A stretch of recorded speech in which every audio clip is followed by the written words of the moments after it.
Une théorie assez étrange sur le film de Blanche-Neige, avancée par un fan, Matt Morgan. Selon lui, la vraie histoire est tout autre que celle racontée dans la version de Disney.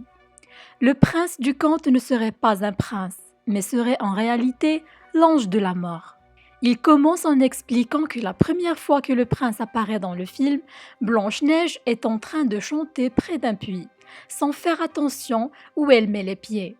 Il l'entend et vient voir ce qu'elle est en train de faire.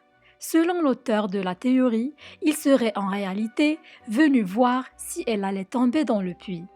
Lorsqu'elle voit le prince, Blanche-Neige s'enfuit en courant dans son château, alors qu'on a tous pensé que c'était parce qu'elle était timide. Matt suggère plutôt qu'en réalité, elle a eu peur car elle a eu son premier aperçu de la mort. Vers la fin du film, on peut voir que le prince arrivait à toute allure sur son cheval blanc pour retrouver Blanche-Neige dans son cercueil. Cela serait encore un indice, car dans de nombreux mythes et légendes, la mort est souvent décrite comme arrivant sur un cheval blanc. Le prince réveille ensuite Blanche-Neige de son sommeil de mort éternelle grâce à un baiser. Mais pas pour Matt Morgan.